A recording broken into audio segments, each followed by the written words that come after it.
Saviez-vous qu'en France, un agriculteur sur deux prendra sa retraite d'ici 2030 ? Que 100 000 fermes ont déjà disparu dans l'Hexagone en 10 ans, faute de repreneurs ? Et que dans le même temps, plus de 800 millions de personnes souffrent de la faim dans le monde. Bonjour et bienvenue dans Plan B, l'économie autrement. Le problème, c'est que le métier de paysan est de moins en moins attractif. En France, un agriculteur se suicide tous les 2 jours. Certains travaillent jusqu'à 70 heures par semaine sans pouvoir vivre correctement. Et ceux qui s'en sortent le mieux gèrent de grandes exploitations conventionnelles, mais à quel prix pour la planète et la souffrance animale ? Une solution explorée par la nouvelle génération, c'est la ferme partagée ou collective. Exemple, à Liverdy-en-Brie, à 30 km de Paris. Bah oui, mes filles. À la ferme du Rétal, c'est Lise et Samuel qui ont semé les premières graines. Ces enfants de paysans ne pensaient pas mettre un jour les mains dans la terre, jusqu'à ce que leurs racines les rattrapent.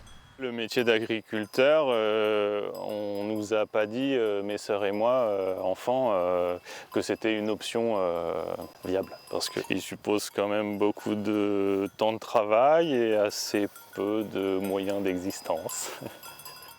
Mouton Shetland, pour la laine. Grande culture céréalière, fruits et légumes, herbes aromatiques.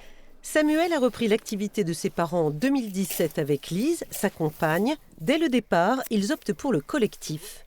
On a choisi ça pour des raisons politiques, donc pour que les fermes se repeuplent, et puis pour des aspects pratiques. Concrètement, la terre est exploitée à plusieurs. Le fenouil est juste là, faut le cueillir. Michel y fait du maraîchage. Ce matin, il aide Lise et Pauline avant une livraison d'herbes aromatiques. Ah bah ça change la vie. On se file des coups de main. Ça peut être très varié. Ça peut être par rapport aux vacances, ça peut être l'arrosage, ça peut être du babysitting, ça peut être charger des choses lourdes. Comme ces caisses que Pauline doit amener à Paris. Un seul aller-retour pour livrer sa production et celle de ses 4 collègues. Le temps, c'est de l'argent. Aujourd'hui, oui. Pauline et Michel travaillent à leur compte. Lise et son compagnon Samuel veulent intégrer toutes leurs activités dans une structure unique.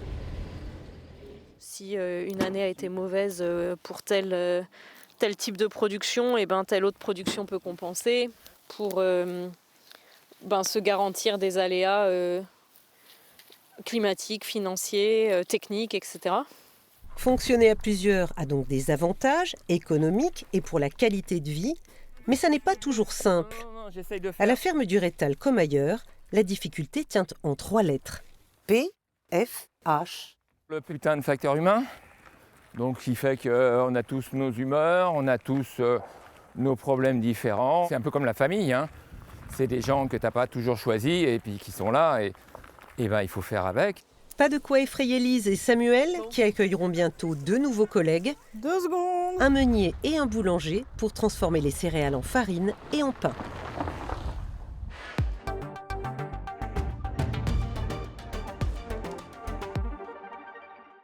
Les fermes collectives redonnent-elles de l'attractivité aux métiers agricoles ?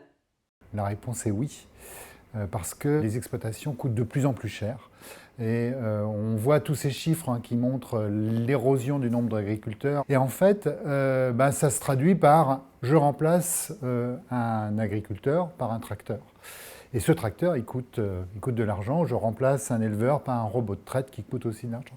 Donc, une manière de s'en sortir, c'est de remettre de la main-d'œuvre là où il y a du capital. La deuxième composante, on peut dire, qui est prise en compte dans ces fermes collectives, c'est le métier même. Si on est tout seul sur son tracteur ou tout seul dans sa salle de traite en se posant la question « comment je vais rembourser mes traites ?», psychologiquement, on le vit extrêmement mal.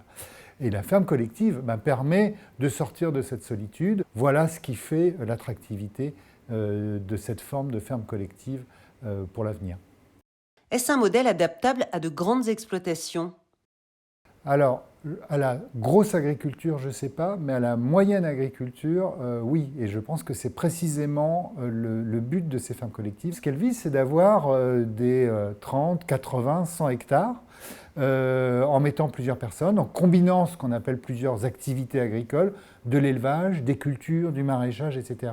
Et donc, elles cherchent précisément à atteindre ce créneau qui est très mal pensé et très mal investi, des fermes de taille moyenne. Et ça, je pense que c'est un enjeu qui est en effet central dans le renouvellement des générations et de la production. Et ailleurs dans le monde, quelles solutions pour rendre l'activité agricole moins pénible et plus durable ? En Afrique de l'Ouest, l'objectif, c'est de conserver les fermes familiales, mais de les rendre plus rémunératrices. Le programme JOFAWA, Joint Action for Farmers Organization in West Africa, encourage les paysans à produire local, écologique et à diversifier leurs activités. Exemple, mil, maraîchage, élevage. Un enjeu central car l'agriculture familiale emploie 6 personnes sur 10 dans la région. C'est tout pour aujourd'hui.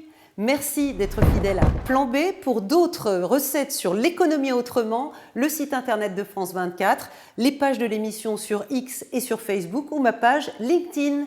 À la semaine prochaine. Ciao, ciao!